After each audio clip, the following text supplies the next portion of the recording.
Hello everybody, welcome back to Scotty, I'm Scotty, and we're about to head into my favorite part, the class trial. It's my favorite part because I don't have to talk as much. No, let's take a look at our, did I get a new skill? I think I might have gotten a new skill.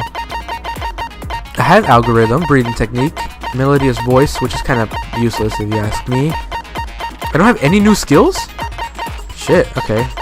I kind of did waste my free time talking to, Taka when he couldn't talk, and also Toko when he was the murderer. So, but at least I could afford all the skills now, I guess. Why the fuck not? E-handbook, I think we're okay with that. Let's get started. Let's see what kind of fucking trip this is gonna take us on. Let's begin with a basic explanation of the class trial. So, your votes will determine the results. If you can figure out who done it, then only they will receive punishment. But if you pick the wrong one, then I'll punish everyone besides the blackened, and the one that deceived everyone else will graduate. Now then, to begin with... We already know who did it! Was that? It was Hiro. He does not have an alibi for when the murders took place, and we found him in that suit. Don't try and deny it! You killed them! So, come on, chill out. I didn't! Someone knocked me out! I was asleep the whole time! I don't know anything about it! Shut your murdering mouth, murderer! Who are you calling a murderer? I am sorry to say, Hiro, but we do have evidence. Blueprints for the suit. Parts we assume were used to build it, and all of it was found in your room. You have to admit, the evidence is quite compelling. How was your room unlocked? It points to you as having created the suit and wearing it while committing crime after crime. How many times do I have to tell you? I don't know, I don't know! Is Hiro really the killer? Or, before anything else, we have to make that clear. I guess we do. We have to come to his defense, I think. Yasuhiro's message. Yeah, the penmanship on that was weird. Everything we found in your room. The blueprints, the suit parts, they are all proof enough that you are the culprit. That's fine. I don't know anything about that stuff! It's not true! It's a conspiracy! Hiro, why? Why did you kill them? No! Just hold on a second! Prints, the suit parts, they are all... No, it's wrong! Uh-huh. Sorry, you're wrong. Are we sure Hiro really made those blueprints? What do you mean? Well, take a look at this. It's the note that Hiro wrote, asking everyone to meet up after Alter Ego disappeared. The handwriting's obviously different, wouldn't you say? When you compare it to the blueprints. There's no way you could think the same person made both of them. Unless that person made it a point to disguise their handwriting. No, the differences are bigger than that, I think. Come on! I'm not smart enough to think of trying to change my handwriting anyway. So Makoto, are you saying you don't think Hiro's the culprit? And he's not the only one. I think Hiro is innocent as well. Then who was in that Robo-Justice suit? Is it like Hiro said? Was there really someone running around in a second suit? The suspicious individual hidden within the suit. Go ahead, Makoto. Tell them who it was. Am I supposed to know? And of course he passes it off to me. Who was in the Robo-Justice suit? The suspicious individual in question. The one that must have been in the suit. Is it Hina? It couldn't have been the Illuminati. I guess it's not Hiro. Sorry, Hina. It's like I thought. Why me? That costume was super big on me. No way I could walk around in that thing. You saw me try it for yourself, Makoto. Looks like I embarrassed myself in front of everyone. Yeah, that costume was definitely too big for Hina, I'm sure of it. The suspicious individual in the question, the one that must have been in the suit. I thought we just said it wasn't Hiro. Was it the Illuminati? That's right.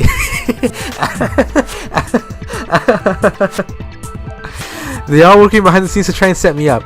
Those dudes are super scary for serious. I guess I was wrong again. Is that really true? Maybe I should think about it again. So I guess I'm missing Hiro. What? Now it's confusing. Hiro, I I can't think of anyone else it could have been. Obviously, he was the one in that particular suit. And we never found any kind of second suit. Then there can be no doubt. Hiro is the prime suspect. That doesn't make any sense. You just said Hiro didn't do it. It makes perfect sense. Hiro was the suspicious individual in the suit, but he's not the culprit. So what you're saying is... That's right. The culprit in this case has nothing to do with being in the Robo-Justice suit. What? Now that's a bold assumption. And what reason do you have to make such a statement? You do have a reason, yes? Of course. But before we get to that, there's something else we need to clarify first. So let's get that out of the way. Okay. Hey, stop trying to boss us around! All things have a proper order. So what is it? What needs to be clarified? We must clarify the method of transportation for Taka's lifeless body. It would seem that his corpse was moved using certain particular items. Yeah. Makoto, can you tell us what they were? The things that were used to move Taka's body. They must have been... Well, the dolly. I got it!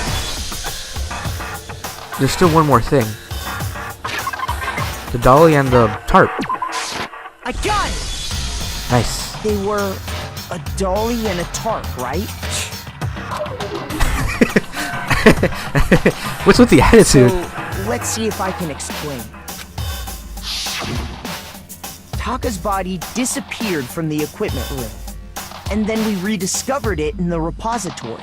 And when we found it for the second time, it was wrapped in a blue tarp, right? It was the same tarp that up until then was stored in the equipment room. So the killer must have seen it there and decided to use it when they moved Taka's body. That way, they wouldn't leave any bloodstains while they were moving it. Okay, that explains the tarp. And the dolly? Same thing. I'm sure the dolly was in the equipment room when we first found Taka's body there. But when the body disappeared, so did the dolly. Later, when Taka's body reappeared in the repository, so did the dolly. In other words, you think they used the dolly to move the body. Am I right? But are you sure you are not mistaken? Huh? Are you absolutely positive the dolly was in the equipment room when we found Taka's body? That dolly was made specifically for moving large objects between the repository and the art room. It would be very strange indeed to discover it had made its way to the equipment room. Is it not possible that it was in the repository all along, and you simply didn't realize it? She's raised an objection. How do you respond? There is no shame in being wrong. Nobody expects much from you anyway. We have all accepted the fact that you rarely understand what is going on around you.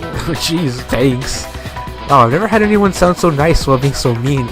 But maybe I could change your mind. If I could just explain to them why the dolly must have been used to remove it from the equipment room to the repository.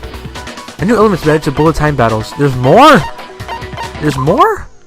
Let's talk about reloading. Starting with this next time battle, we're going to add one more ingredient to the recipe. On the bottom of the screen, underneath the tempo marker, you'll see your ammo count.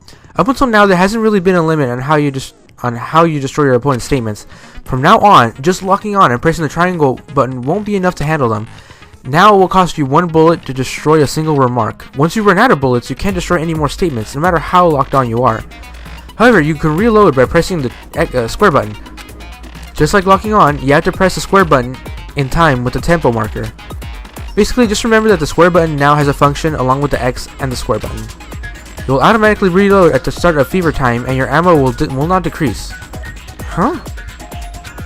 Oh, but if your action difficulty is set to gentle, you won't have to reload at all. In which case, you can just ignore everything I said. Well then, good luck and have fun.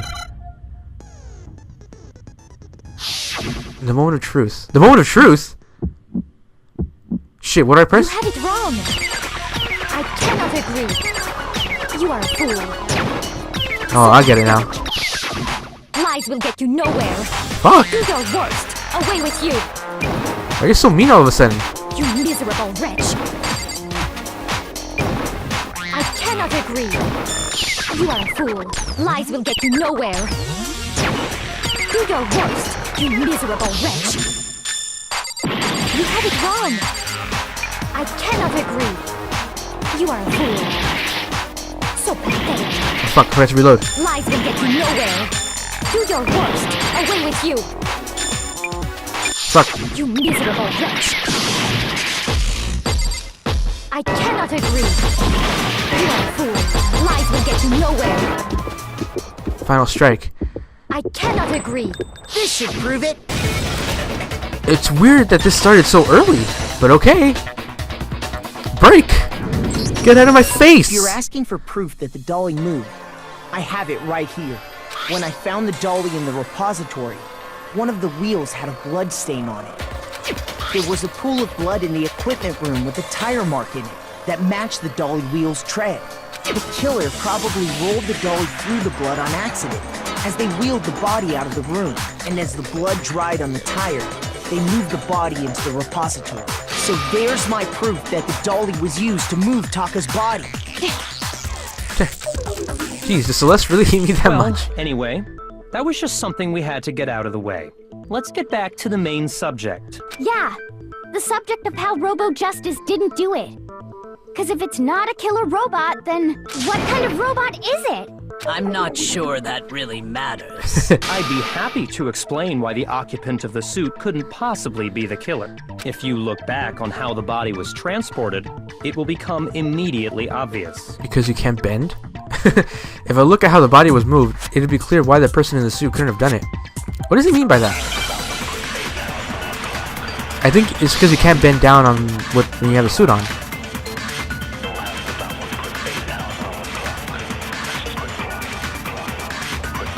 As we know, Taka was killed in the equipment room. And from there, the body was moved to the repository, correct? Sure.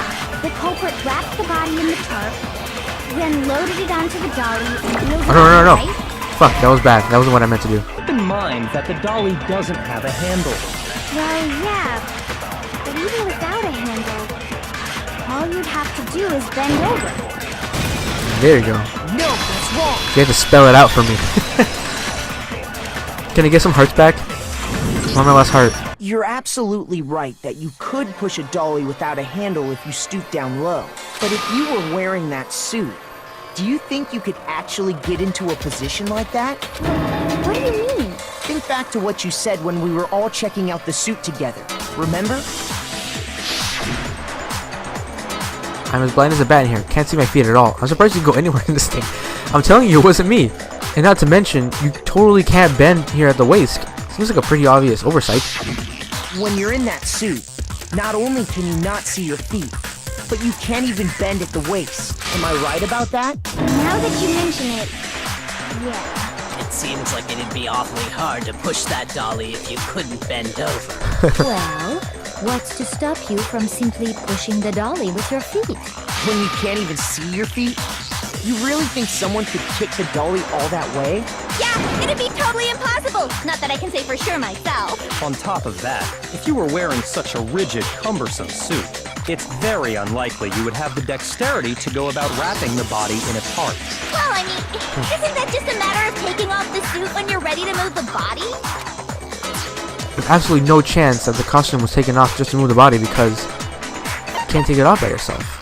I got it! I don't think taking off the suit was an option. If you remember... I don't know what's up with this thing, but I can't actually get it off. A little help? Why would you make something you can't take off by yourself? I didn't make this stupid freaking thing. There's a clasp on the back that's keeping you from getting it off. It looks pretty sturdy. I don't think you can get it off on your own. We don't really have a choice. Let's help him. That's true. It seems impossible to put the suit on or take it off without help. Then, you really can't take it off by yourself? Hero wasn't just making it up? Of course I wasn't making it up. If he could have gotten it off by himself, I don't think he would have let us see him wearing it. Showing up in the suit was basically an invitation for everyone to suspect him. Yeah, that's right. So, it's really, really true that Robo-Justice couldn't have moved the dolly? To be clear, whoever did move the body, it couldn't have been Hero in the robot suit, correct? No, wait. Just a second, if you please. Have you forgotten about the picture that I took? You all got a good look at it, did you not? The image of Hifumi being dragged away by Robo-Justice? If whoever was in that suit is not the culprit, how do you explain that? I don't know. Maybe he wasn't. Besides, do you remember what the now deceased Hifumi said? How did you get hurt? That guy hit me. What guy? Robo-Justice. Or that's what I decided to call him just now. So long as those facts exist, the proper conclusion is beyond question. The individual inside the suit and the culprit are one and the same. It was Hiro, without a doubt. Yeah.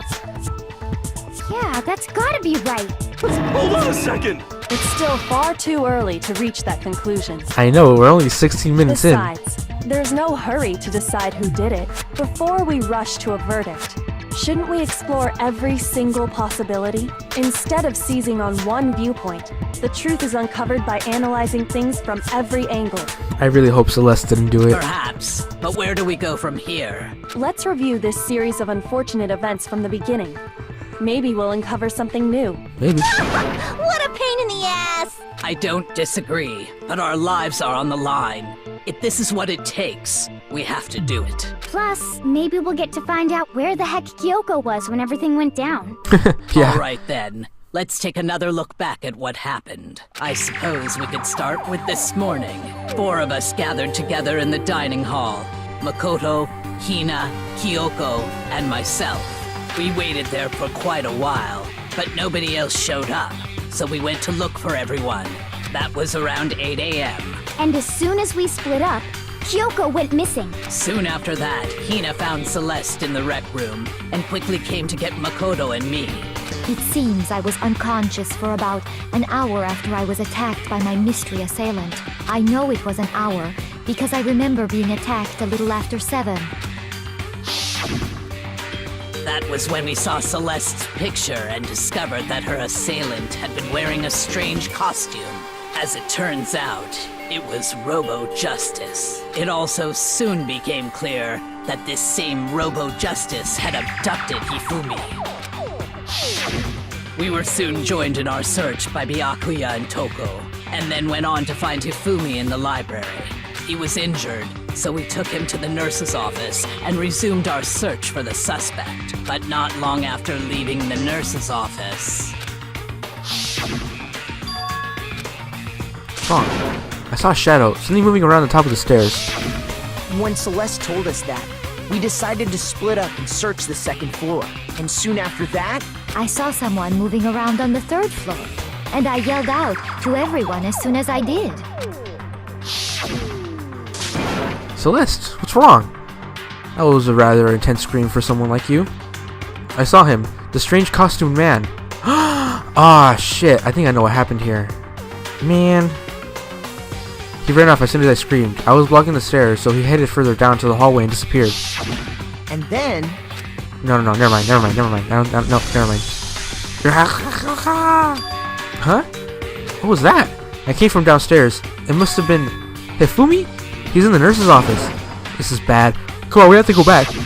At that point, we decided to divide up into 2 groups. Celeste, Hina, and I went back to the nurse's office, while Sakura, Byakuya, and Toko chased after the suspect. When we got back to the nurse's office, we found Hifumi, dead. And that's when we heard the body discovery announcement. I left Celeste and Hina there and headed back to the 3rd floor, to let the others know what had happened. Meanwhile, we had just discovered Taka's body in the equipment room. We must have found both bodies at almost exactly the same time, because we heard the same announcement not long after we discovered his body. And that's when I told you guys about Hifumi. Then the 3 of us headed for the nurse's office. But right after we left the physics lab, we ran into Celeste, who'd arrived after us. And she told us something very surprising. Hifumi's body has been discovered. We rushed back to the nurse's office and saw that she was right. Or stolen. Then we remembered we'd left Toko passed out in the equipment room, so we hurried back again. This can't be happening. Are we hallucinating all this or something? But when we got there, we discovered that now Taka's body had also gone missing. Next thing we knew, we were searching the school for 2 missing dead bodies. And after some time, Celeste informed us that she'd found the bodies, and we all headed to the repository, which is where we rediscovered the corpses. I think that about covers it. I see. The whole thing sounds exceptionally complicated. It certainly seems to me that these are not a simple series of connected events. Okay, well, if that's true, then what? Rather than a single series of events, I think we have to consider each murder a separate situation. That's what I'm thinking. Now that I hear all that, I'm thinking 2 different people killed these 2 people without knowing that each one was going to do it. And from there, we can uncover the contradictions surrounding all of them. Now then, let's get started, beginning with what happened to Taka. The contradictions hidden in what happened to Taka. In order to uncover the truth of this case, I have to find them, no matter what. I don't know, this case is kind of complicated.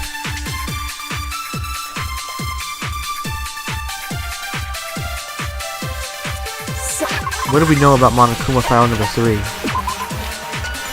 The case of death for each was a blow to the head. It was thought they were both killed with a similar weapon. Oh, regarding Taka's death. I wonder if he died before Hifumi, or perhaps it was after? We already know what order they were killed in. Taka came last. what makes you say that? Because of the numbering of the Justice Hammers. It's true that Hifumi was killed with Justice Hammer 3, while Taka's death came from a swing of Justice Hammer 4. See? So it's obvious Taka came after. The Justice Hammers were numbered, but were they really used in that order?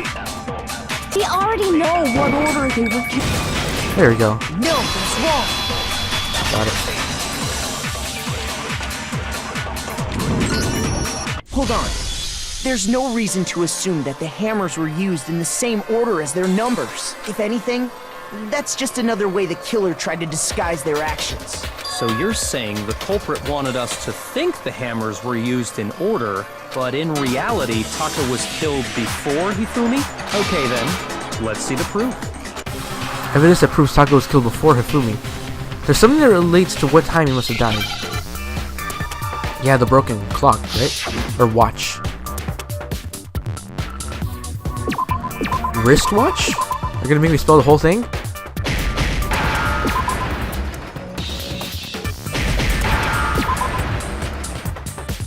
Oh, it's already there. Hey, where are you? Behind that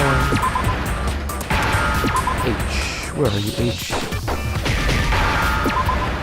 There you go. Now I understand.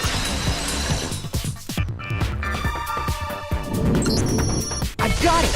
Taka's wristwatch. See? Look. It broke with the hands pointing just past 6 o'clock. It must have gotten broken when he was attacked by the killer. Because as of last night... Hey you, how long were you gonna keep us waiting? Taka's irritated voice pierced the air as he stared pointedly at his wristwatch. It's almost 10 o'clock, you know that? Bedtime for our little boys and girls.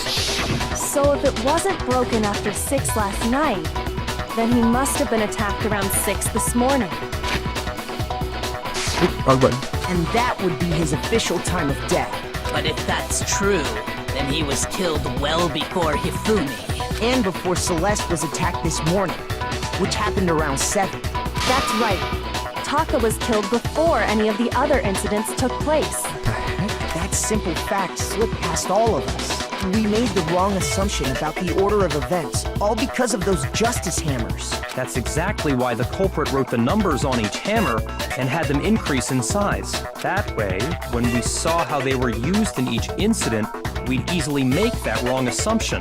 Now, if Taka was killed around 6, then everyone's alibis for his murder go out the window, because when he was killed, we hadn't met up in the dining hall yet. That may be true in the case of Taka's murder, but all of our alibis still hold true for Hifumi's death. That's right. With him, at least, we're all safe. Where are we though? Huh? What was that? That came from the downstairs. It must have been Hifumi. He's in the nurse's office. This is bad. Come on, we have to go back. When we heard Hifumi screaming, we were all together. Except for Hiro and Kyoko. Then we all ran down to the nurse's office, and that's where we found his body. That's totally true. We're all in the clear. Well, we can't all be in the clear. Oh, I know! They must have recorded him screaming on a tape or something, then played it later on! Oh, Yukihiro, you guys, you have the best ideas. If that's true, where's the tape? I don't know. Don't just go making stuff up. Anyway, we all have rock-solid alibis for when we heard Hifumi scream. Since all of us were there together, clearly none of us could have killed him. And it does not stop there. There was also the moment when we discovered his body had disappeared. When his body vanished from the nurse's office, Hina and I were in the bathroom together, while everyone else was in the equipment room, correct? Who was with Hifumi when he screamed? And then there's the disappearance of Taka's body from the equipment room. At that time, we were all gathered together in the nurse's office because of Hifumi going missing. Well, don't forget, I was passed out in the equipment room the whole time. Wait, then what if Genocide Jill did it?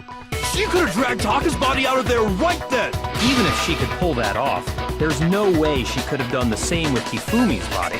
Because, as we just established, she was passed out in the equipment room when his body disappeared. Besides, I didn't do either of them anyway. In other words, it is impossible that any of us could have killed Hifumi or moved either of their bodies. On the other hand, Hiro and Kyoko had disappeared, so they most certainly could have done those things. I like how she says Kyoko. So what now, Kyoko? For now, we can't get fixated on who did it, or we'll just keep going around in circles. What? That's exactly what we can do. What do you think we're here for? Girl, what do you think a class trial is? So instead of who, I propose we start talking about how. In Okay. particular, I think we need to figure out how Hifumi's body got moved. It was used because that buff girl could carry him. That's true. We searched everywhere, but we couldn't figure out how to explain his body disappearing. And according to what Celeste said, He could not have been gone for more than a minute or two, though. So then the killer was able to get in and out, get in and move Hifumi's body in that short amount of time? It would seem so. his body apparently disappeared in the 1 minute her and Hina took their eyes off of it. But to carry that much weight from the first floor up to the third in that short amount of time? Oh man, yeah! There's no way! It'd be impossible! Well, what if I told you there was a way to make the impossible possible? What do you mean, Kyoko? What? Or If the Kyoko? dead body were to move itself. What the fuck? Oh, she's going crazy! The dead body moved on its own? Well, he was alive for a little bit. No! Not another... ghost! I don't think it has anything to do with the occult. I think what she's implying is we thought Hifumi was dead, but perhaps in reality he was still alive. He was alive? Are you saying Hifumi wasn't carried out of the nurse's office, but simply walked out on his own? That makes things interesting. But I mean, we found his body. He was dead. Perhaps he was simply playing dead. That it isn't possible. The idea that Hifumi was still alive. Is it really possible? I mean, his glasses were cleaned off. He could have cleaned his own glasses. God, maybe. Shit. This whole thing just got more complicated. Are you saying that when we first found Hifumi in the nurse's office, there's a chance he was actually still alive? No, it is impossible. Hifumi was dead, without a doubt. And you know that how? Surely you heard the body discovery announcement along with the rest of us. Hifumi's dead body had been found. And that is why the announcement was made. Are we really so sure about that? Maybe the announcement was intended to signal someone else's discovery. I'm sure the body discovery announcement was only made once, but Hifumi and Taka's body were discovered at almost exactly the same time. You heard the body discovery announcement. Hifumi's dead body had been found. There you go. I just did it in reverse order.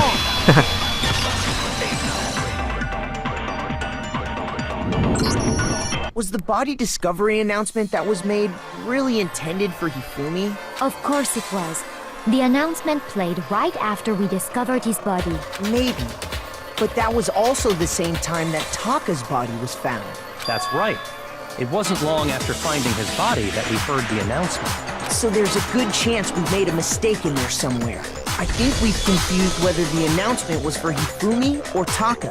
First of all, if 2 bodies had been found, there really should have been 2 announcements. Maybe Monokuma simply got lazy and rolled them together into one. What do you say, Monokuma? Any comment? Well, it's a very sensitive issue, so I can't go into too much detail. But what I can say about the body discovery announcement is that it's only broadcast when 3 or more people find a dead body for the first time. That didn't answer our question, man. We're asking if you're a lazy bum. No, actually, that was plenty. He said it's only broadcast when a body is discovered for the first time. Which means, even if we find the same body again later, he won't make the announcement again. If that's true, then why was the announcement made again later on? Huh? Later on? Exactly. We heard the body discovery announcement twice. The second body discovery announcement. The first time it played when we found each body in the nurse's office and in the equipment room. And the second time was when...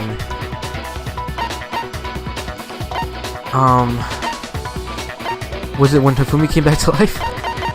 When we found him again. Yeah, I guess so, right? I got it! We heard it a second time in the repository, when we rediscovered the 2 bodies. A body has been discovered. After a certain amount of time, which you may use however you like, the class trial will begin. It didn't seem weird at the time, but it contradicts what Monokuma just told us, doesn't it? Exactly.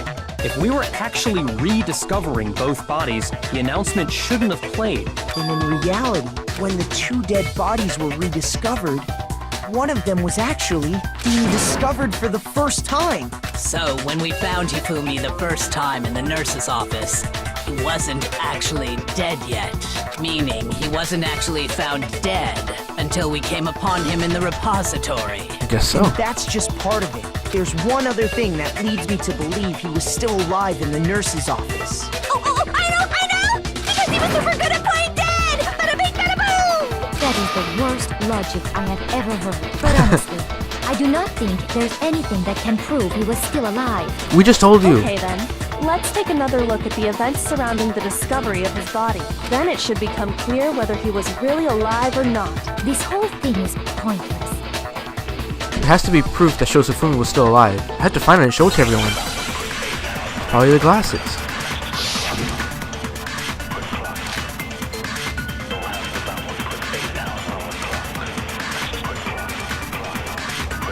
Well, here's one thing we do know.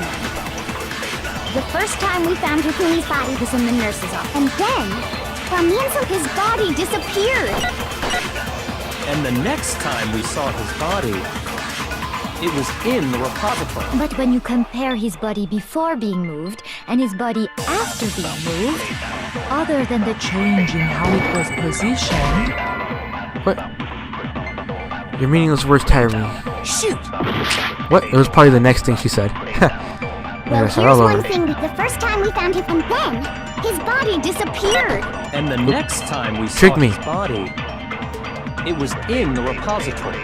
But when you compare his body before being moved, other than the change in how it was positioned, there was no notable difference. There you go. No, that's wrong. You're wrong. In fact, bastard. There was one clear difference between Hifumi in the nurse's office and the repository. Glasses. That fact alone proves that he was only playing dead in the beginning. Playing dead? Perhaps you'd like to fill the rest of us in? When we found Hifumi in the nurse's office, his glasses were covered with blood.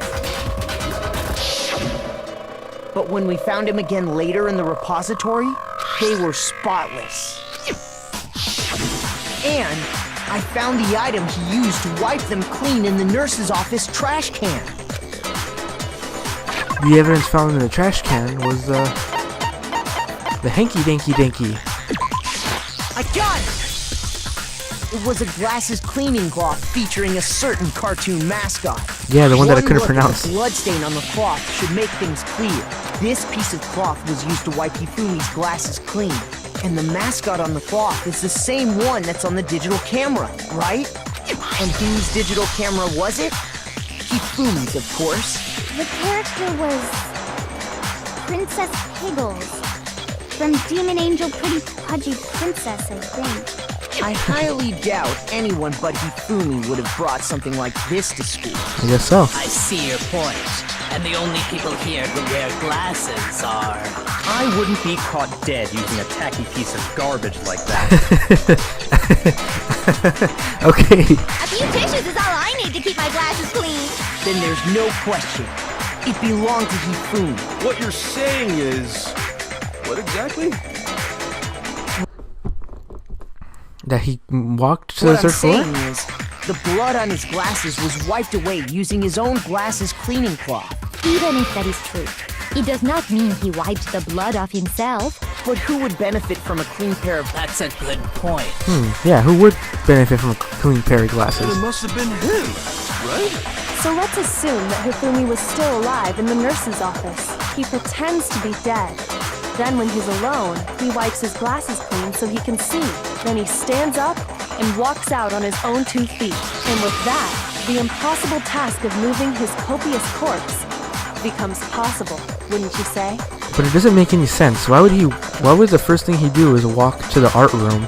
But then, if he was just pretending to be dead, And why didn't he call for help? what was with all that blood? Was it paint or something? The fridge in the nurse's office contains packs of blood for emergencies. He probably used one of those. Oh, what? You really think he did all that? He figured if he was gonna play dead, he should go all out. So he just dumped it everywhere. But he got crazy with it and had to wipe his glasses off when he was done. God, what an idiot. And if Hifumi was still alive at that point, the disappearance of Taka's body is easily explained. What? It should be perfectly obvious who must have moved Taka's corpse. The one who moved Taka's body was... I don't see why Hifumi would do it. And why would Sakura do it? How would she? No, Taka was definitely dead. Hifumi, I don't think so. I don't want it to be Sakura, so I'm gonna say Hifumi. Oh, it was him. Only have been Hifumi. While we were all gathered in the nurse's office, he went to the equipment room and took Taka's body. That also explains how the door to the repository got locked. The door was locked? Well, after the bodies disappeared, we all went looking for them, right? Oh, I guess so, huh? So me and Sakura headed for the repository. But when we got there, the door was locked. And the repository door can only be locked from the inside. Which means when Hina and Sakura got to the repository, someone was already inside. And it could only have been Hifumi, who just finished stashing Taka's body there. Why would he do that? He convinced us all he was dead. And when he saw his chance, he dragged Taka's body to the repository. But why? So, Hifumi wasn't just another victim in this case. He was one of the assailants. But why? But that means he took part in the murders. I just can't believe it. What? If you're having trouble, would you like me to show you one more piece of evidence? Sure. There's more? Oh, absolutely. The single biggest fact pointing to his involvement has yet to be revealed. You know what I'm talking about, right, Makoto? The item he took off of Taka's lifeless body? Oh, the note. It's the knife we stole from Taka. It's the note. Let me find the note. It's like one of the last things he got. I got it! But why would he do Talking that? about the note Hifumi had hidden away, aren't you? Hidden note? That's right. We found it stuffed in his pants. What? In his pants? Yes, his pants. Okay, well, forget about the pants for now. Take a look at what the note says. I found a hole. Maybe we can use to escape. When Akuma can't find out, so don't tell anyone else for now. Let's meet in the equipment room at 6. That's the note I was telling you about. The one that told me where to go. Huh? Wait, this one's a little different. In my note it said, Monokuma can't find out, so don't tell anyone else for now. Let's meet in the rec room at 1 a.m. I see. Then this note isn't the same one Hiro got. It's not the same? In other words, the killer got in touch with another person besides Hiro, and that person could only have been... Hifumi's pants. Taka. I got it! That's right! Taka! The killer used this note to draw out Taka and murder him. Hello? Over here! Objection! Objection! Oh, really? I don't really understand what's going on, but Hifumi had that letter, right? So whoever wrote it wasn't drawing out TikTok, they were drawing out Huffy! Just to be clear, TikTok is Taka and Huffy is Hifumi, right? Ugh! Yes! Why must you ruin it every time? Man, Genocide Jack is seriously scary, but still, I can't let her get to me.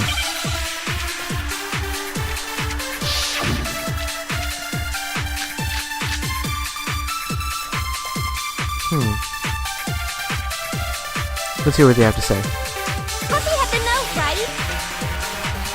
Then the person it was intended for must have been Huffy! But remember what the note said. What time did it say to meet? 6 a.m., I believe. The time doesn't matter! The note has nothing to do with TikTok! Nope. I'm sorry, you're wrong. Has everything to do with TikTok. Funny how you call him TikTok when he has this watch. No, there absolutely is a connection. What the hell are you talking about? The note said to meet at 6 a.m., which is the same time Taka was murdered. We've already proven that using his wristwatch. But there's more. Look where the note says to meet. The equipment room, right? Which is where Taka was killed. I see. Yep. So, Taka was murdered at both the time and place written in the note. I think that should be plenty to show that this note was definitely meant for Taka. Well, when you put it like that... No further objections! Then someone used that note to trick Taka. Just the same as me. The culprit really is a cold-blooded monster. Telling people they found a way out. I know. But if they gave the note to Taka, what was Hifumi doing with it? Stuffed down his pants, no less! Most likely, Hifumi stole it off Taka's corpse after he died. Huh? He stole it? Where's your proof? Go ahead, show us. Proof that Hifumi stole the note from Taka. It's the little broken piece. I got it! When I searched Taka's body, I saw that his lifeless hand was gripping a small scrap of paper. If I'm right about this, the sheet of paper this piece came from is... I knew it! It fits perfectly with the note we found hidden on Hifumi. You didn't check that before? Taka's scrap and Hifumi's note. Yup, they're from the same piece of paper. Hifumi had the note meant for Taka, while Taka's corpse still grasped a small piece of that note. There's only one way to explain it. Taka died clutching the note. Hifumi tried to free the note from his death grip, leaving behind only one small scrap. Did I get all that right? That means Hifumi knew the note was important. Exactly. Which proves that he was an accomplice in the murder. Whoa. Yeah. After seeing all this, Hifumi was super involved in this whole thing for sure. In fact, he was behind the whole thing. In fact, he's still alive! I don't think so. Sorry, no. When we found him in the repository, Hifumi was truly and completely dead. The second body discovery announcement proves that. Of course he turned out to be an asshole. Who killed Hifumi? Whoever did is the mastermind, the true killer. I think so. He was killed in the repository. So he must have been killed not long after transporting Taka's body. So, he must have been killed after Taka's body vanished, but before we found both bodies in the repository. During that time, we'd all split up and were searching for Taka's missing body. In other words, during that time, none of us have alibis. God. Wait, but me and Sakura were together. Stop trying to steal the spotlight, you stupid walrus! Who are you calling a walrus? Anyway, when they were killed bothers me too. But there's something that's been bothering me even more. And what might that be? The weapon they used to kill Hifumi. The weapon? Yeah, because I mean, according to the Monokuma file, the way Taka and Hifumi were killed was almost the same, with them having similar fractures and all. But Justice Hammer 3 and 4 were still laying around in the nurse's office and equipment room, right? So if Hifumi was killed in the repository, the culprit would have had to grab one of the hammers, kill Hifumi, then put the hammer back where they found it. But wouldn't that be seriously risky for him? I'm surprised. It seems there's some semblance of a brain knocking around that skull of yours after all. Hell yeah, it's packed in there good and tight. He's right, though. I don't understand it either. Oh, God. The Monokuma file makes it clear that they were killed using similar instruments. But if the hammers were already laying around those other rooms... So the question is, how could the culprit have gotten their hands on either of the hammers? Personally, I haven't a clue. So which hammer was used to attack Celeste? Number 1 or number 2? Those were accounted for in other rooms too. And I don't think either one is big enough to kill someone. Then, Is it not possible they used a different weapon? I don't think it is possible. They were both killed with the same kind of thing, right? I guess, right? So then, what was used to kill Hifumi? The weapon that was actually used to kill Hifumi. The whole picture surrounding this case won't become clear until we figure that out. Somehow I have to find the truth. What was used to kill Hifumi? Spotless hammer. What was used to kill Hifumi? You think they just used a regular Was ass it hammer? Justice Hammer 3? Maybe Justice Hammer 4? Well, whatever it was, there's one thing we have to figure out. How was the culprit able to move around so freely with the weapon?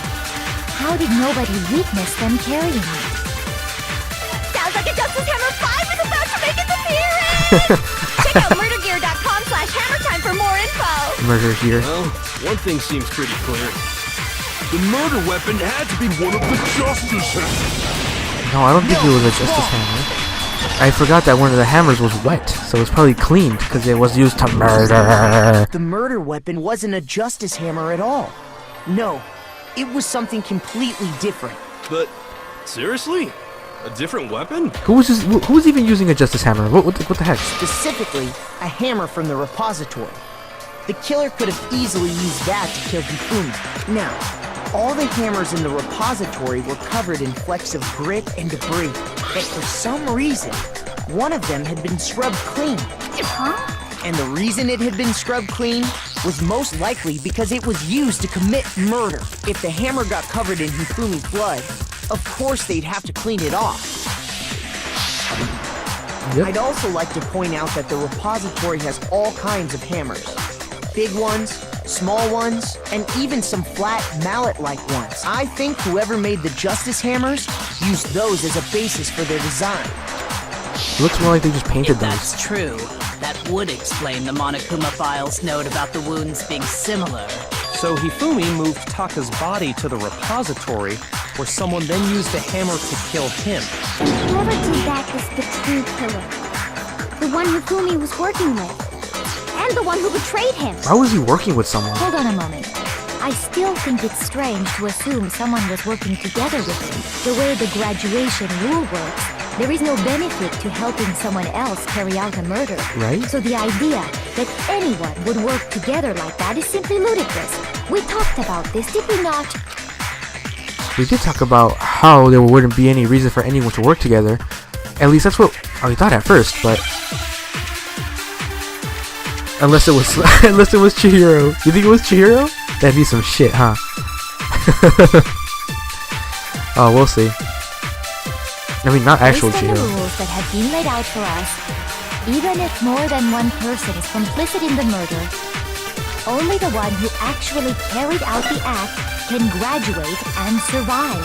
Assuming the rule holds true, it is simply impossible that two people work together on this. That That is how the rule was explained to us. But that only really applies if there's one murder, right?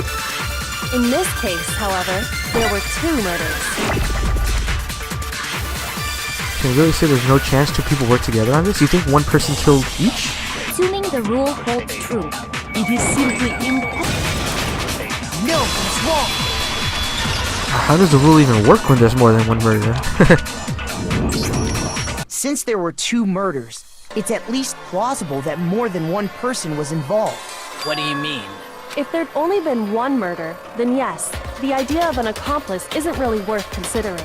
Naturally, if only one person can be saved per murder, an accomplice has no risk versus reward benefit. Risk versus reward benefit? The payoff for working together. The reward that balances out the risk of taking part in a scheme. There's no point in being someone's accomplice if there's no benefit to you. However, if there were some potential mutual reward for the risk, then cooperation becomes possible. You're saying that 2 people could act as each other's accomplices to commit 2 separate murders. I think that's what the true killer told Hifumi. They would each have an accomplice for their crime, and based on the case's events, Hifumi would have been the first one to act, murdering Taka. They made him carry out the first murder so he couldn't back out of helping them later on. So in this case, there wasn't one single person committing multiple murders. Instead, each person killed someone, creating 2 separate incidents. And it only looked like one person because that's how the true killer designed it to look. That's complicated. A single suspicious individual, a similar weapon used in each crime, disappearing bodies. By creating one seamless set of circumstances, they made it look like one person was behind it all. The mastermind picked their target and managed to convince him to go along with their plan. And then, to avoid the no accomplices rule, they simply killed their accomplice. Which, if true, means that betraying Hifumi was part of the plan from the very beginning. But then wouldn't Hifumi tell us the truth about who it was that attacked him? That's just awful! How could anyone be so cruel? You think so? I can't help but admire its cunning. Still, their choice of accomplice seems odd. I'd say. The effort made to convince us the 2 murders were the same, that was the main characteristics this time. Kyoko must have noticed that fact from the very beginning, which is why she said not to look at it as a series of connected events, but entirely separate incidents. Kyoko really is amazing, although, when you think about it, she's almost too amazing. Like, it's almost unnatural how good she is at this. I understand how an accomplice could be involved, but then who was the one pulling Hifumi's strings?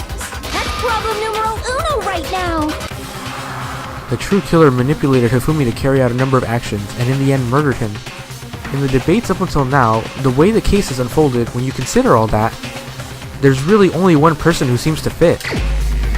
Really? You want me to tell you who I think the murderer is now? Oh no. Oh no, no, no, no, no, no. No, God, no. No, no, no, no, no, no, no, no, no. No, no, no, no, no, no, no, no, no.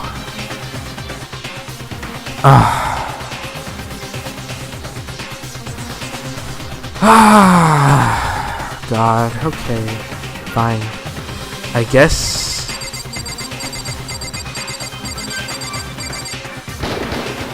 Here's my answer. It was Celeste. So I'm the suspicious individual now, am I? I really do hate this kind of joke. A joke? I wonder.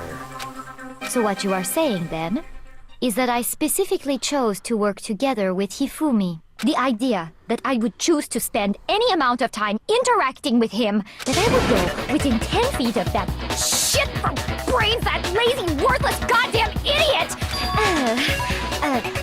Pardonnez-moi. Just to be clear, there is evidence to support it. Is that so? It is. Throughout the investigation, there was certain behavior that was common only to the 2 of you.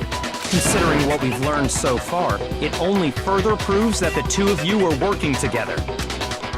What is it that only Hifumi and Celeste had in common? Encounter the suspicious individual? I got it!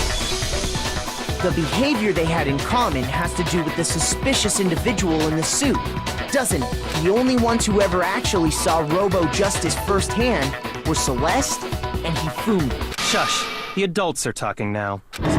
Sorry. As he said, only Celeste and Hifumi ever laid eyes on the costumed individual. If we accept that Hifumi was one of the culprits, we can't help but suspect what Celeste has said as well. Are you saying everything they told us was a lie?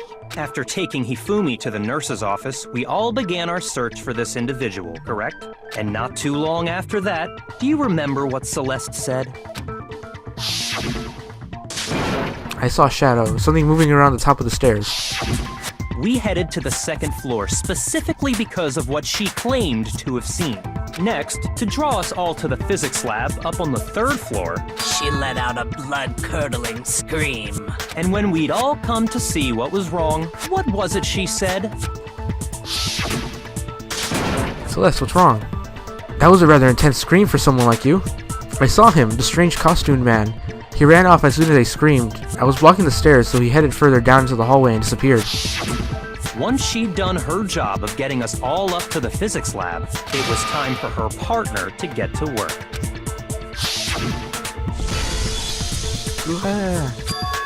Huh? What was that? That came from downstairs. It must have been Hifumi. He's in the nurse's office. This is bad. Come on, we have to go back. It was to get us to divide into two groups, so that we would discover both bodies at the same time? In fact, Celeste was precisely the one who proposed that we split up. Oh shit. And why don't we split into two groups? I'll lead the hunting party. That seems much more interesting. Very well. Then Makoto and Hina, you come with me to the nurse's office. I will leave the capture of the suspicious individual to Toko, Byakuya, and Sakura. Well, if Celeste and Hifumi were working together, all those chance events suddenly become connected. And on top of that, that piercing cry of yours early on. That was to signal Hifumi, wasn't it? It was your way of telling him, we're on the third floor, everything's going according to plan. Why else would you let out a scream that could have carried across the sea? I just realized another strange thing. When we found Hifumi in the nurse's office, who we now know was only pretending to be dead, I certainly was not expecting this. I did not imagine that Hifumi would be murdered. Celeste, you were the first one to say he'd been murdered. You wanted to make sure we wouldn't have any doubt in our minds. I don't believe it. Everything, the whole thing was one big act. Hina, you were with Celeste when Hifumi's body disappeared, right? Yeah. I was feeling kinda sick, so Celeste took me to the bathroom. Wait! Then that was... She wasn't worried about you. She just saw a chance to help Hifumi sneak out of the nurse's office. Each piece isn't much by itself, but start putting them together and the picture gets very ugly indeed. Yeah, it does. Wouldn't you agree, Celeste? I have no idea what you mean. Don't bother trying to deny it. You made one fatal mistake. Oh, did I? I didn't even catch it myself when you first said it, but looking back, I can say that that one little slip-up was your undoing. Huh? What are you talking about? I'm talking about what you said after Hifumi's body disappeared and we returned to the nurse's office. Oh, what did she say? You must really be enjoying this. Enjoying the sight of us standing around, frightened and confused. We're all gonna die here. We're going to die, just like those guys died. I remember her saying that too, but I don't understand what's so strange about it. Then pay attention. Sakura, Toko, and I were first to discover Taka's body in the equipment room. Then Makoto showed up and told us Hifumi had been killed. So Sakura and I left with Makoto.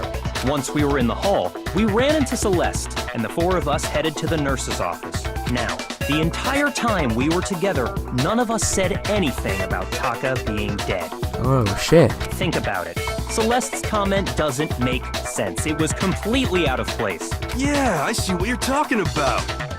Although I don't really get what it means. Well, Celeste know he was dead before. You hear that, Celeste? Everyone's having some trouble understanding. Could you repeat what you said? If you're really not the culprit, you shouldn't have any problem repeating it, right? Byakuya said that Celeste's comment doesn't make sense. But what is he alluding to? I think I know what he's alluding to.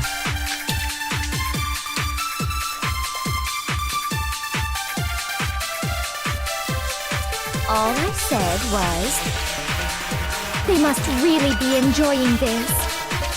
Enjoying the sight of us standing around, frightened and confused. They must be positively elated. We are all going to die here. We are going to die, just like those guys died. And that is all I said. And that's all it takes to finish this. What was so strange about Celeste's comment? Don't expect me to do the work for you. Figure it out yourself. Why your comment doesn't make sense. Hey, this is your job too, bucko. Die. Just like... There you go. You just needed another bullet.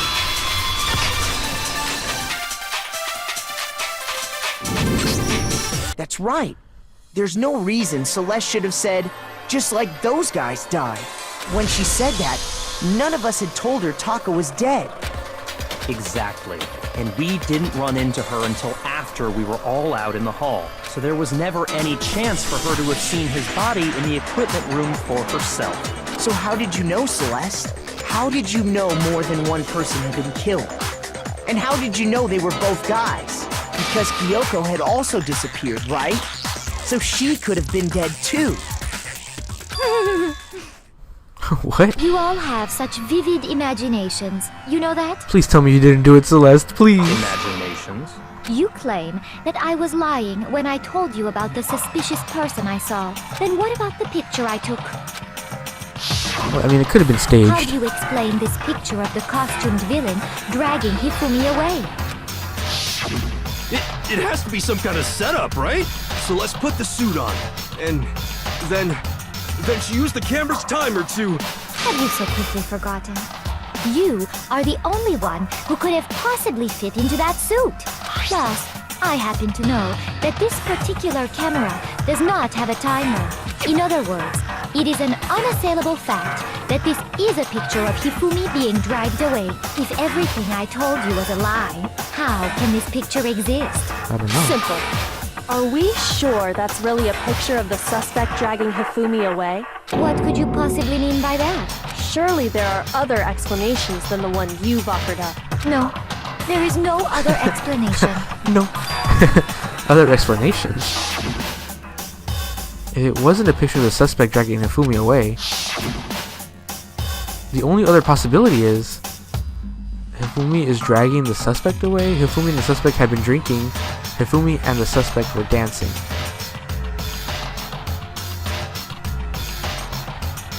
Oh, fuck. I see what's happening there. I got it! I see what's happening there. It's not a picture of the suspect dragging Hifumi away. I would say it's a picture of Hifumi dragging the suspect away. That's certainly within the realm of possibility. Yeah, because they drugged The that one guy. being dragged off in that picture isn't Hifumi, but the person in the robot suit. We've simply been led to believe that it's the other way around. And the strange costume might only exist to lead us astray even farther. If you saw someone wearing something like that in this situation, of course you'd notice and be suspicious. That's what happened! You put me to sleep and made me out to be the bad guy in all this! Why are you still laughing? Such a thing is utterly impossible. Hifumi was dragging him away? Ridiculous. Is it? I don't think it's ridiculous at all. Then shut your mouth and allow me to educate you. Please tell me you didn't actually do this. Celeste thinks she can prove there's no way Hifumi was dragging the suspect away. But is that really possible? No, I guess she probably did it. Shit. I'm sorry.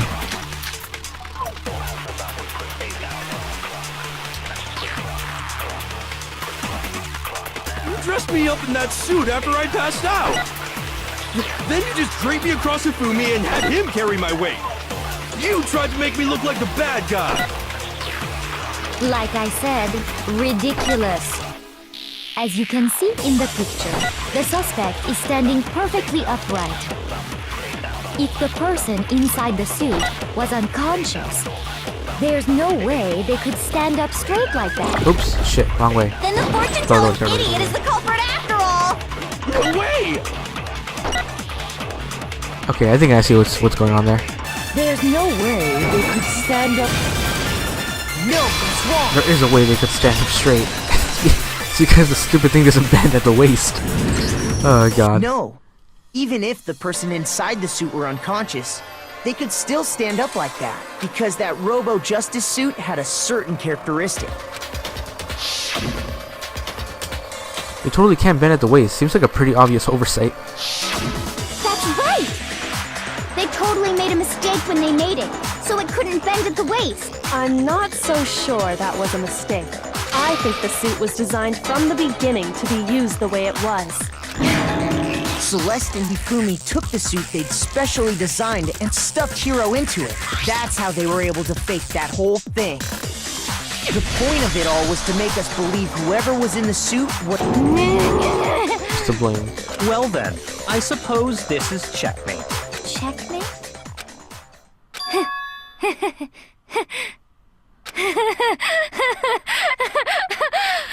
Don't make me laugh, you idiot! What do you mean, checkmate? Celeste? Clearly, you want to cram me into your little guilty box. Well, there's one little problem. Have you already forgotten what Hifumi told us as he lay dying? Hey, who was it? Who attacked you? Who tried to kill you? Who killed me? That's right, I remember their name. Yasuhiro. When we asked him who had attacked him, his answer was quite clear, was it not? He said, and I quote, Yasuhiro. In other words, Yasuhiro Hagakure! Wait! But my name isn't really Yasuhiro! It's actually Taro! Your confusing statements don't make any sense. You're only making things more complicated. He did say Yasuhiro, but are we sure he was really pointing the finger at Hiro? What the hell are you talking about? I'll burn you alive! Kyoko, what do you mean by that? Think back to how Hifumi used to talk to us. How did he refer to each of us? By our last names. Wait a minute. I got it! That's right! Our last names! He called us all by our last names! Which is kind of weird, but okay. I know I heard him say Mr. Naegi more than once, for example. So if Hifumi did mean to say Hiro's name, he would have said his last name, Hagakure. I'm sure it was just incidental. By chance, his first name. Indecent? Don't talk. Random Don't talk. chance. Now isn't that a convenient explanation? No. There's no reason to think he would have said the name any different than normal. But he must have run out of energy before he could say any more. So Hifumi was trying to tell us the last name of whoever killed him? But the name he said doesn't apply to anyone here. Well, no. Hold on. There's one person it could apply to, and that's Celeste. She never actually told us what her real name is. Oh shit. What did you just say? To think you'd take your false accusation so far, I don't know whether to laugh or spit! Come on! Enough with your idiotic blather! Yasuhiro is a loser's name! Do I look like a loser to you? Well, do I? You look kind of... What? I think I've earned the right to be a little on edge. Okay, then fill us in. What's your real name? Make sure your ear holes are wide open and listen up! My real name is Celestia Ludenberg. Could you please stop making me repeat myself over and over again? Celeste still won't give up, so then I have to do something to make her accept it. You think the handbook has something to do with it? Maybe. What? Hifumi was trying to tell us something. He wanted us to know the killer's last name, Yasuhiro. We don't have a lot of time for There's this. one person here who might have that last name. It would have to be you, Celeste. You haven't told anyone what your real name is. How many times do I have to tell you? My name is... Celestia Bludenberg! God damn it! How long do you plan to go on pretending? I'm not pretending. It's the truth. And since you have no way to contradict me... There you go. No, what's wrong? They were mad blocking that statement, but I got it. That's it! The handbook! What? Anytime you turn your handbook on, it shows the owner's name when it boots up, right? Monokuma told us all about it before. Your handbook is absolutely vital to a healthy school life, so don't lose it. When you start it up, it will display your name. Always make sure you have the right one. Now, this is not your everyday notebook. It has also many more uses than that. So all we have to do is check our handbook, and that'll clear up everything. That's how we can find out Celeste's real name. That's an invasion of privacy. I refuse to cooperate. Celeste, can you please just tell us what really happened? Please, just tell us. No, is she gonna fall to sincerity? Even when I'm put in check, it's just my nature not to give up. Because...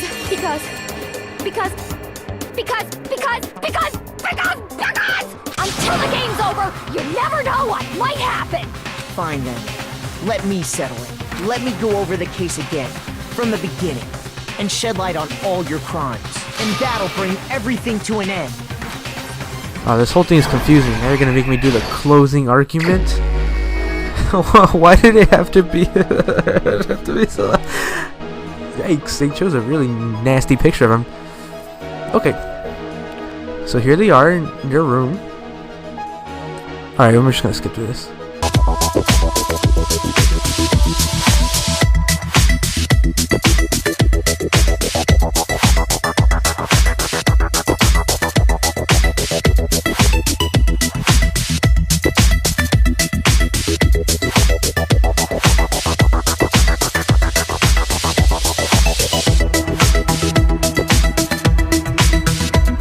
Killer is you! Before anything, the killer persuaded someone to help carry out the murder. And that person was... Hifumi. With an accomplice, the killer was able to execute a number of otherwise impossible schemes.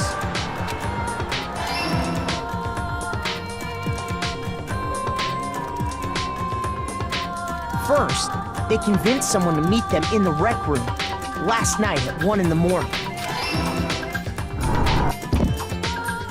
That someone they met with was Hiro. The murderous duo intended to pass Hiro off as the prime suspect.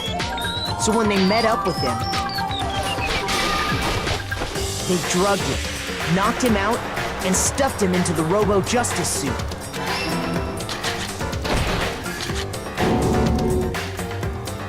Next, Hifumi positioned himself to make it look like Robo-Justice was attacking him, while the killer used a digital camera to take pictures of the assault. They did all this just to create evidence that would put the suspicion on Hiro. When they were done with him, they shoved him, still unconscious, into the pool room locker.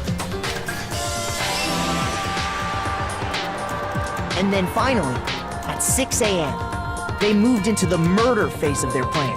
They called top...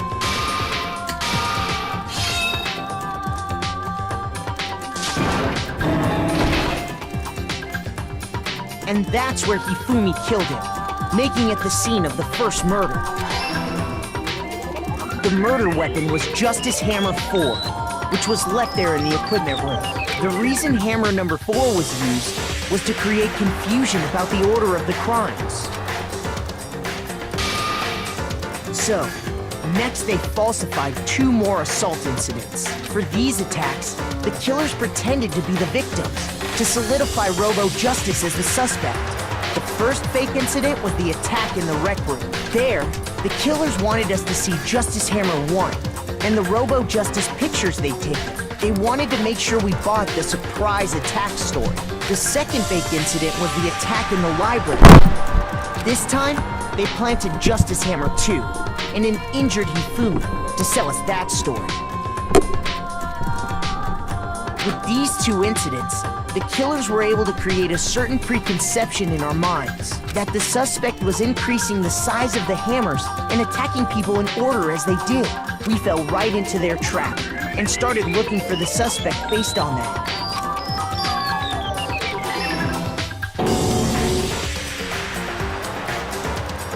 While we did that, we left Hifumi alone in the nurse's office. This was exactly what Hifumi was hoping for. He took a blood packet from the refrigerator and Justice Hammer 3 and turned the room into a crime scene in which he himself had apparently been brutally murdered. Where did you even get these Justice Hammers? He let out a scream to draw us back, and when we returned, that's what we found. Meanwhile, the other group that had been out searching found Taka's body at the same time. So when we heard the body discovery announcement, we naturally assumed it was for Hifumi. We left the nurse's office, and Hifumi once again took advantage of the situation. He simply got up and made his escape. When we learned his body had disappeared, we all rushed back to the nurse's office, and once again, Hifumi had the chance he was waiting for. This time, he snuck into the equipment room.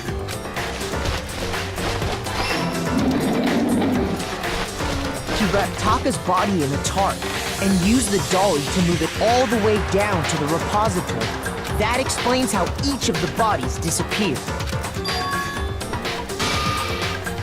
But even Hifumi didn't know what the true killer had in mind for their final act.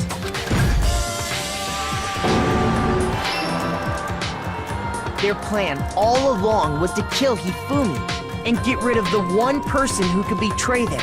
And they did it using an ordinary, everyday hammer from the repository. That should cover everything that happened in this case.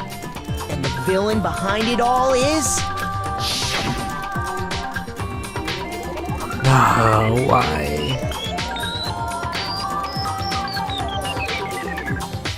Well, this is a weird animation.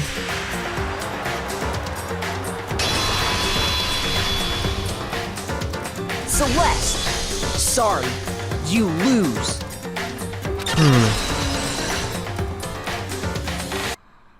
I lost?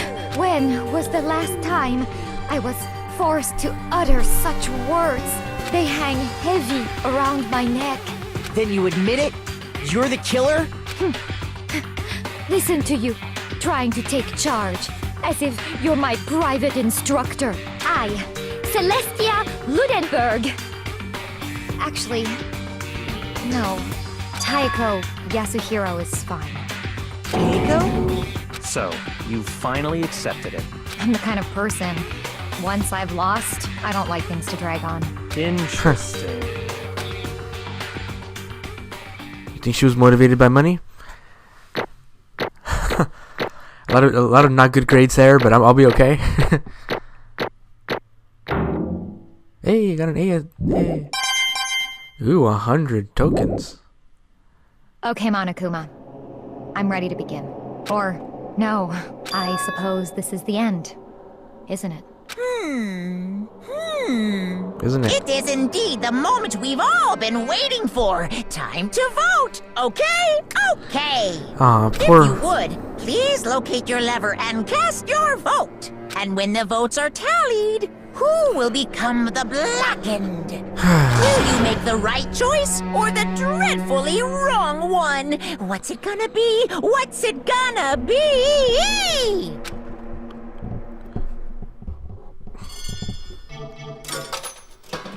I like how they make it all dramatic.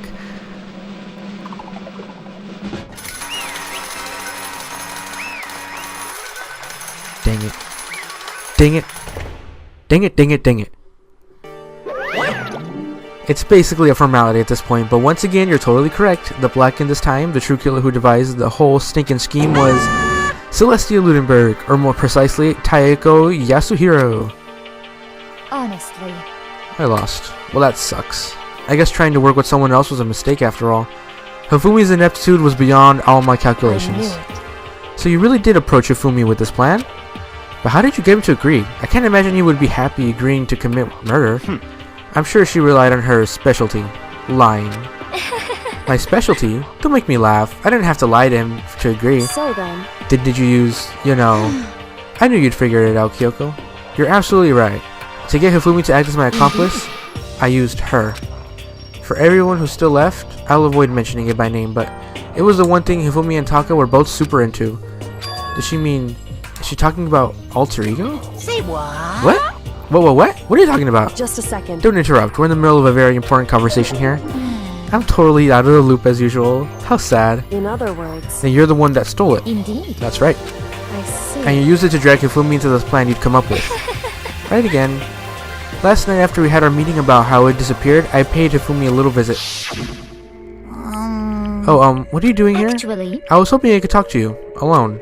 It's about what was stolen. I know who did it. What?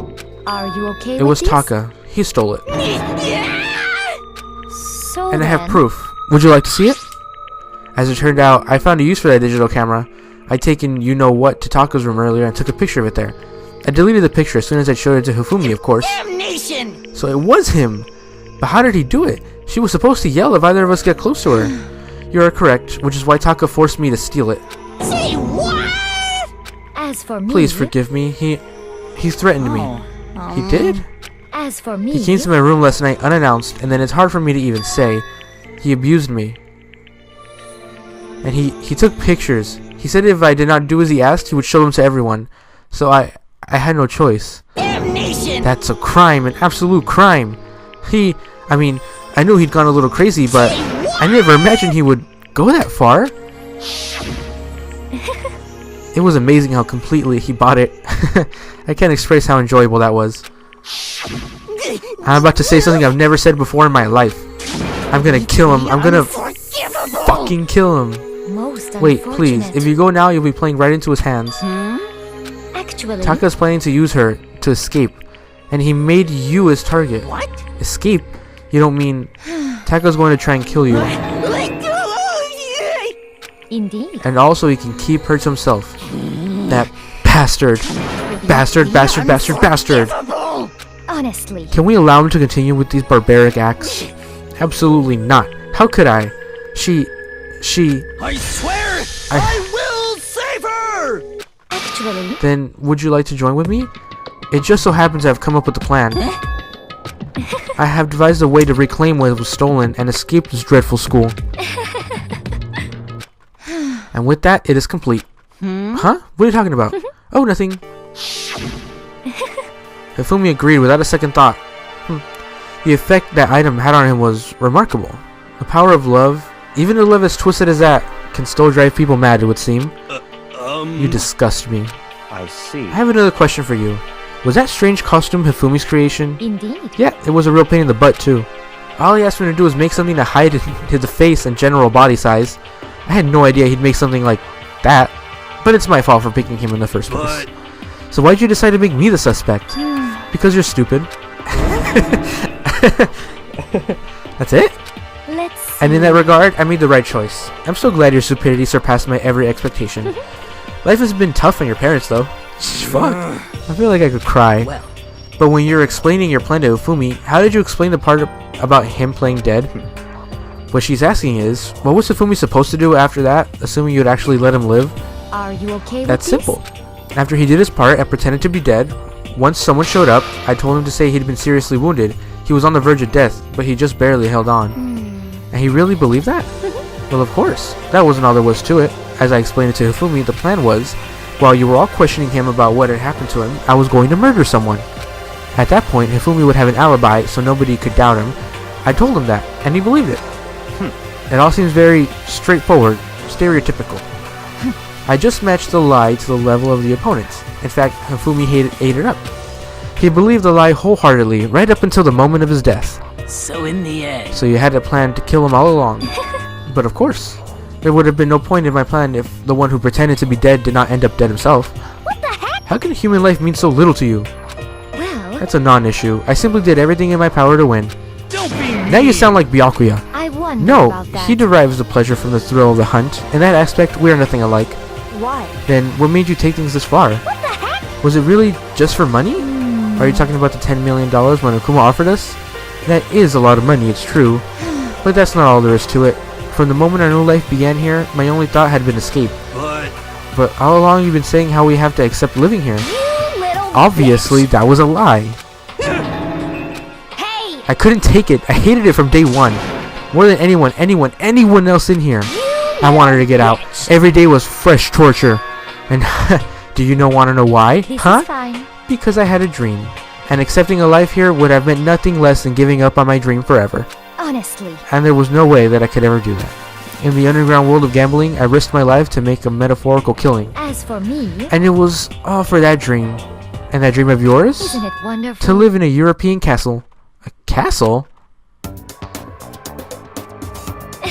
And together handsome men from all over the world to serve as my butler slash bodyguards. I was going to make them dress up like vampires and satisfy my every needs. Once I obtained that, I would have created a perfectly aesthetic world This of is decadence. Living the rest of my life there would have been my only dream, my only goal. That's what life is all about.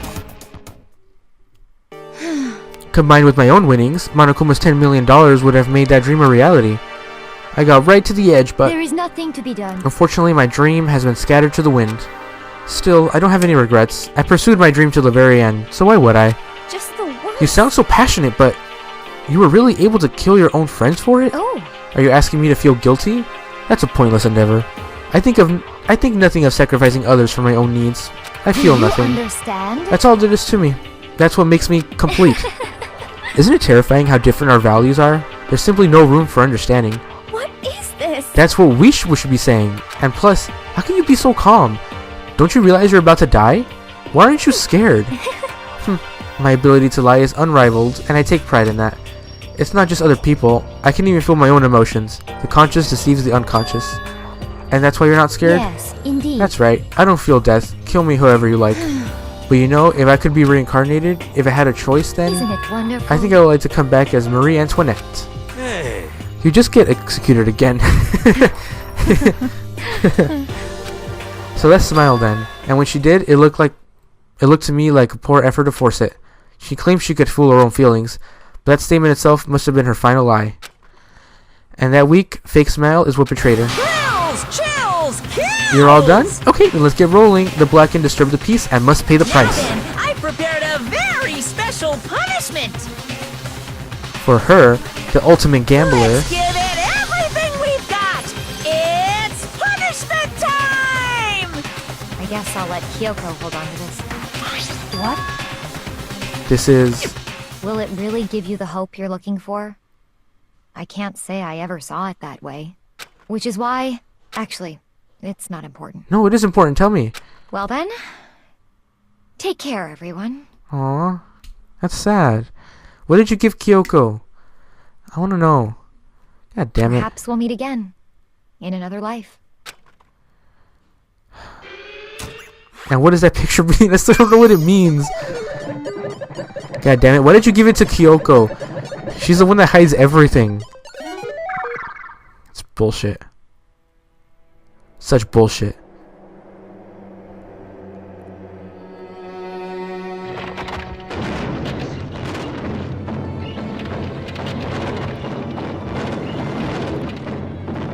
What the hell is this? The burning of the Versailles witch. That's what I thought it might have been.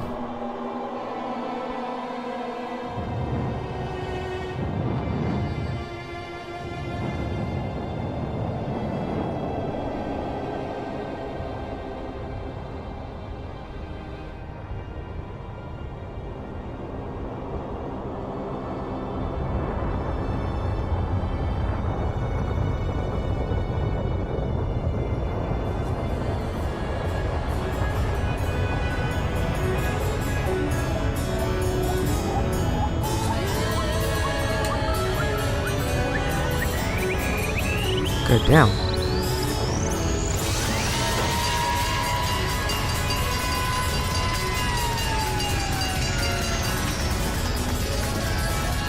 Oh shit.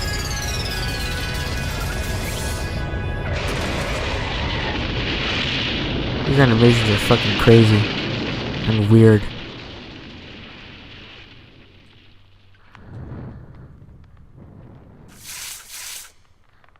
Good job. Good job.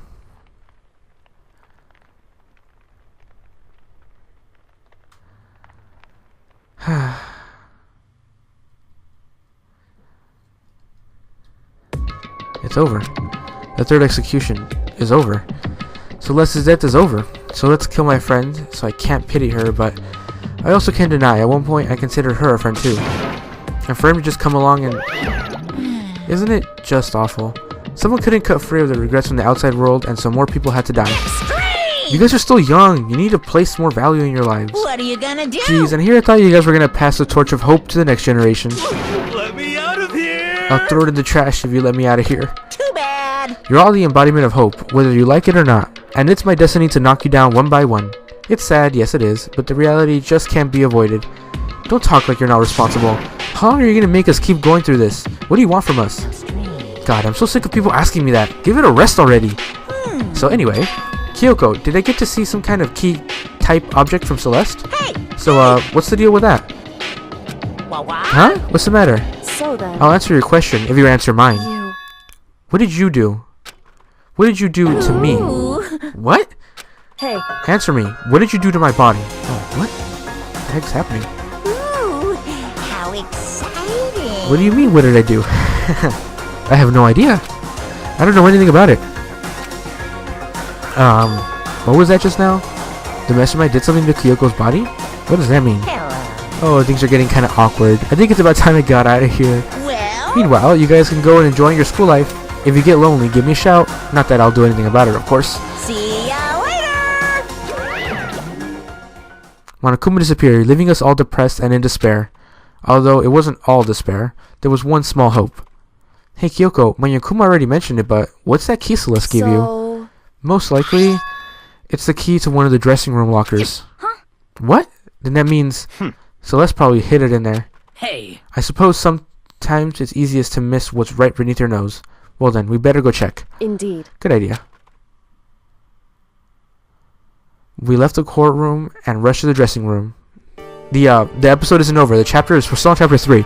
As we approached the dressing room, Kyoko looked back to us and said, I'm going to go in alone from here. Everyone else head to the dining hall. I'll check in with you later. What? Why exactly are you going alone? So... Do you even have to ask? As she spoke, she glanced quickly at the surveillance camera. Come on. That's not what I mean. Why you? There's still the risk of a spy, you know. Then I'll go too. What? You? Please, let me go. Standing here arguing, you're just going to draw more attention to us. Goodbye. Huh. Do whatever you want. Thank you, Byakuya. well then. Well, then it's up to you now. Yo! I'm gonna go to the dining hall, okay? So Makoto and Kyoko are gonna go together? Ha, does that mean what I think it means? Okay. Good luck, Makoto. Girls like her and total pushovers. You gotta show a little backbone. Calm down. I tried to forget what Hina said. Everyone headed to the dining hall, leaving me and Kyoko there alone. Shall we go? Shall we? Yeah. So then, We need to get into that locker. Kyoko took the key that Celeste had given her and unlocked the locker. And as the locker swung open, we saw... You really came. It's been a while, hasn't it? It's safe, thank goodness. I never heard Kyoko sound so relieved. It was like she was speaking from the bottom of her heart. I did just what Celeste asked. I didn't say a word. I stayed quiet the entire time. Oh, and I think I might be able to open the last set of files soon. Maybe as early as tomorrow. I'm doing my best, so please wait just a while longer. So now we can officially say the case is closed. As far as this incident is concerned, sure, but can we take a second since we have this opportunity? I want you to be honest with me. Kyoko, please tell me, what are you trying to do all on your own here at the school? you... Is that why you wanted to come here with me? However, Regardless, that's not something you need to know right now. I don't need to know? That just makes me even more worried. Worried? Like what happened during the investigation this time? You disappeared and we didn't see you again. Without warning, without explanation? When you do that, indeed. it's only natural that they think I'm the mastermind spy, right? And you too. No, I believe in you. What? You believe in me? Isn't it obvious? People believe in their friends, right? That's why I want you to tell me. And I want you to believe in me too. Because we're friends. I understand. It's true. Then maybe I can believe in you. Just a little bit more. Then, That's fine. fine, I'll tell you. I'll tell you why I've been disappearing and where I've been going. You see? Is it going to be a new chapter?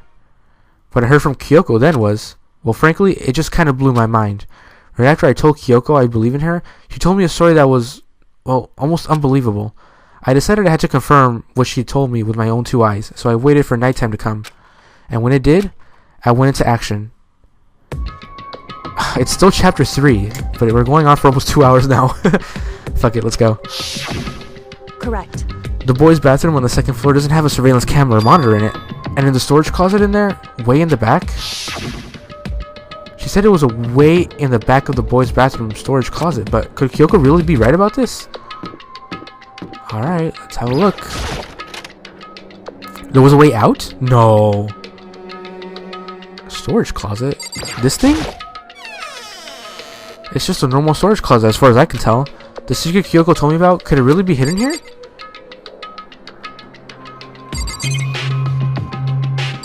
So it's just this? She said it was in the way of the back of the storage closet, but I mean, seriously? Without thinking, I placed my hand on the back of the storage closet, and suddenly, as if I were being yanked in, the same time I heard that sound, I fell through the wall. I had no idea what was going on. I had fallen through the back of the storage closet. Huh? It turned out the back wall was like a revolving door, and it made my way to the other side, just like Kyoko had said. Correct. In the boys' bathroom on the 2nd floor is a storage closet, and when in the back of the closet, there's a secret room. So this is the secret room, but what's in here? Alright, we're gonna find out what's in the secret room in the next episode. Tissues? Crumpled up tissues? Y'all already know that's a little sus. Okay, I'm gonna go ahead and save before I forget.